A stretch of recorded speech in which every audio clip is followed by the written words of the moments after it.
September 1 ഞായറാഴ്ച.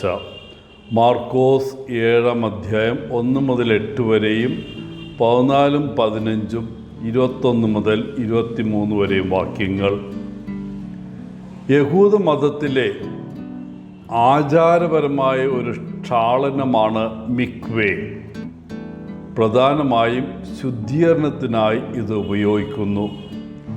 ഈ ആചാരം യഹൂദ പാരമ്പര്യത്തിൽ ആഴത്തിൽ വേരൂന്നിയതാണ്. ആയിരക്കണക്കിന് വർഷങ്ങളായി പുരുഷന്മാരും സ്ത്രീകളും ഇത് ആചരിക്കുന്നു.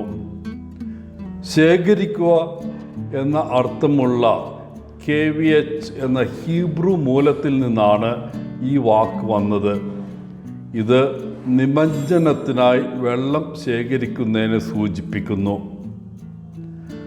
പ്രകൃതിദത്തമായ ഒഴുകുന്ന വെള്ളത്തിൻ്റെ ഒരു കുളമാണ് അല്ലെങ്കിൽ പ്രകൃതിദത്ത ജലസ്രോതസ്സുകളുള്ള പ്രത്യേകമായി നിർമ്മിച്ച കുളങ്ങളാണ് മിക്വേ.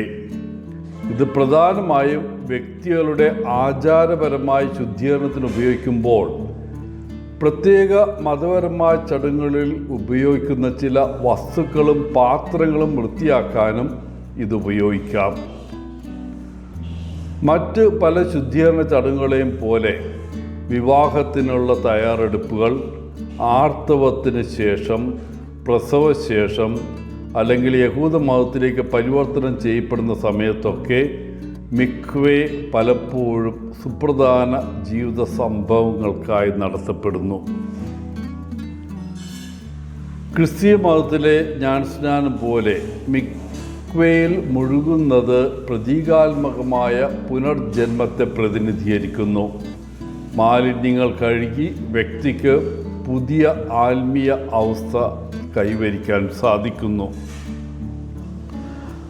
പുരാതനവും പവിത്രമായ ഈ പാരമ്പര്യം യഹൂദരുടെ മതപരവും സാംസ്കാരികമായ ആചാരങ്ങളുടെ ഒരു പ്രധാന വശമാണ്.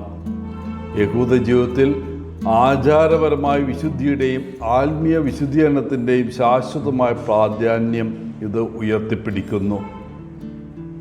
ഇന്നത്തെ സുവിശേഷത്തിലെ യേശുവിൻ്റെ ശിഷ്യന്മാരിൽ ചിലർ ഭക്ഷണം കഴിക്കുന്നതിന് മുമ്പ് ആവശ്യമായ ശുദ്ധീകരണ ചടങ്ങ് പാലിച്ചില്ലെന്ന് ഫരിസേയർ നിരീക്ഷിക്കുന്നു.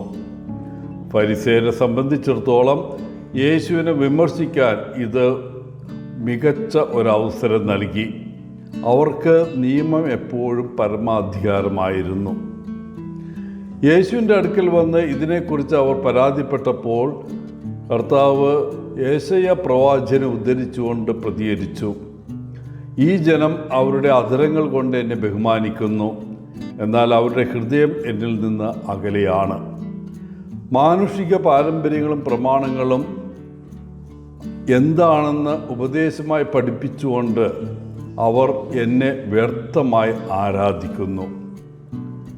എന്നിട്ട് യേശു അവരോട് തുറന്നു പറയുന്നു, നിങ്ങൾ ദൈവത്തിൻ്റെ കൽപ്പനകൾ അവഗണിക്കുകയും മനുഷ്യ പാരമ്പര്യത്തോട് പറ്റി നിൽക്കുകയും ചെയ്യുന്നു.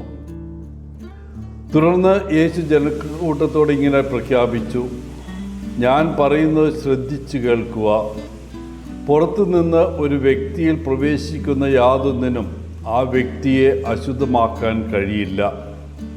ഉള്ളിൽ നിന്ന് വരുന്നതാണ് വ്യക്തിയെ അശുദ്ധമാക്കുന്നത്.